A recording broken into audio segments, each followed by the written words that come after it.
This is Optimal Health Daily, episode 1184. Tips for Managing Holiday Stress by Rachel Trotta of racheltrotta.com. And I'm Dr. Neil, your host and narrator. Hey there, happy Saturday. Hope your weekend is off to a great start, and welcome back to Optimal Health Daily, or OHD, where I act as your narrator of popular health and fitness blogs. Now, we have a bunch of shows covering a bunch of different topics. Just search for Optimal Living Daily in your podcast app to find them. Now, I love today's topic because, as I said yesterday, the holidays are my favorite time of year. I'm like Will Ferrell's version of Buddy the Elf, counting down the days until Christmas. But even I, a much shorter version of Buddy the Elf, am not immune to the stresses of the season.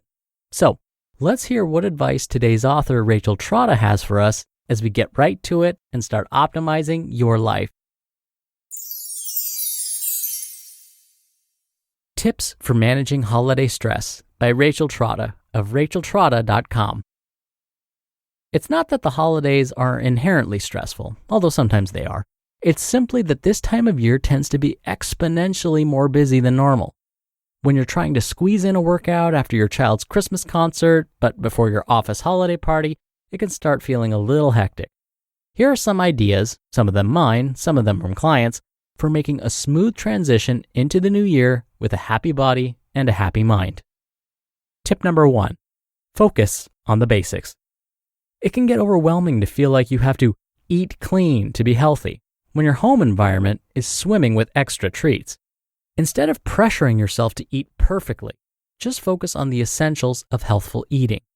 Make sure you get enough protein, aim for at least half your goal body weight in grams per day, drink a lot of water, and eat your veggies. Take it meal by meal. An easy way to make sure you're eating enough protein, for example, is to have a lean meat or some eggs, dairy, lentils, or any other plant-based protein at every meal. Instead of an English muffin for breakfast, reach for yogurt or eggs. Instead of the French onion soup, order lentil soup. Just break it down into individual decisions and ask yourself, how can I add a protein source here? You can apply the same principles to eating more vegetables and drinking more water. Tip number 2, get enough light. This is where physical health and mental health converge. A huge challenge for many people in the Northern Hemisphere around this time of year is the decrease in natural light. Most people get some kind of seasonal blues, but for some people it's more intense. This is known as seasonal affective disorder, or SAD. The lack of light, coupled with the colder temperatures, can make anyone feel more tired and lethargic, as well as emotionally down. This is not a recipe for a vigorous exercise habit. Here's an idea.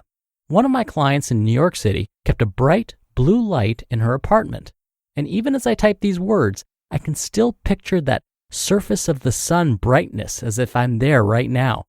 Getting bright light in your eyes throughout the day with one of these lamps, especially in the morning, can help with warding off low moods and low energy, and give you the boost you need to stay active. On a nice day, try to get outside and get real sunlight in the middle of the day. It's not easy to do when the weather is poor, but every little bit helps. Plus, because vitamin D deficiency can be a problem in the winter, make sure to regularly eat salmon, tuna, mackerel, eggs, mushrooms, and vitamin D fortified foods like fortified dairy. You may also want to discuss taking a supplement with your doctor. Tip number 3, embrace a winter version of your health and wellness routines. For me, winter turns smoothies into soups, salads into roasted vegetables, running into weightlifting, and late nights into more sleep. When I'm this uncomfortably cold, it's all about staying warm and embracing the season. It's normal for your approach to your health and wellness to change as the temperature and light shift. Many people tend to beat themselves up if their habits change or falter, especially if they just precariously conquered some new habits at the end of summer. But this can be a creative opportunity to transform your outlook. What does being fit and healthy really mean? It all comes down to being active and nourishing your body. This may not look exactly the same season to season, and ideally, your healthy habits make you happier and more relaxed, not tense and more stressed out. Tip number 4, focus on the aspects of your exercise that benefit you the most. Again, this is an easy one to overlook. When you're maxed out on time, you may not be able to attend to every single detail of your usual exercise routine. If you're procrastinating about going to the gym because you know it's a 90-minute workout and the days without the gym keep adding up, then you may need to revise your expectations of yourself. If you're extremely busy, make your sessions 20 to 30 minutes long and increase the intensity. Going hard for 30 minutes 3 times a week is better than no session at all after a week of procrastination. Between workouts, focus on eating well and getting in sufficient steps throughout your day. I often talk with clients about lowering the bar and then meeting the lowered expectations. This is a good strategy during stressful times. Tip number 5, buy the right winter clothing. Several of my remote coaching clients live in Minnesota, and they still manage to spend an incredible amount of time outside because they have the right clothes. Instead of staying inside, they bundle up and take advantage of the limited daylight and go for walks and snowshoeing, warm and cozy in their warm winter coats. Meanwhile, I'm from Louisiana, and I'm living over here in New Jersey, and I feel like a martyr if I have to spend more than 5 minutes outside in 40-degree weather. So I'm partly preaching to myself here. Layer up, wear wool, get the right socks, get the right coat, wear a hat and gloves, and switch to warm boots for walks instead of athletic shoes. It's amazing how much more manageable the weather is when I'm dressed for it. You can do it. You just listened to the post titled Tips for Managing Holiday Stress by Rachel Trotta of nutritionalist.com. Dr. Neil here for my commentary. I know that things can get really hectic this time of year. Even with the pandemic, I wouldn't be surprised if you find that things are just as busy as every other holiday season. Something Rachel mentioned really jumped out at me, and it's because I'm such a huge fan of this approach. Rachel said that if you're extremely busy, make your sessions 20 to 30 minutes long and increase the intensity. She said going hard for 30 minutes 3 times a week is better than no session at all. Now, when it was safe to do so, I used to tell my patients, look, I know you're busy. You're going to school full time. You're working. You're taking care of your kids. And you're having to meet with me. But don't forget to take care of yourself.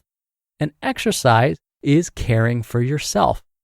Again, for patients that were in decent shape where this was appropriate, I would tell them that on days they're strapped for time, instead of heading to the gym, run a mile around the neighborhood as fast as they can. It should take them less than 10 minutes. Done. You're done for the day. Or let's say it's the end of the day when you're ready to turn your brain off and binge some Netflix and you didn't squeeze in that workout. Well, go ahead and turn on Netflix.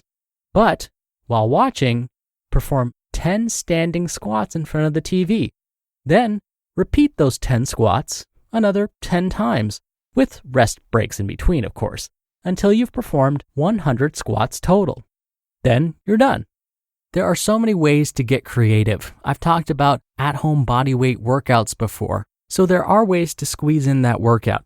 We just sometimes need to get a little creative, and again, think about ramping up the intensity.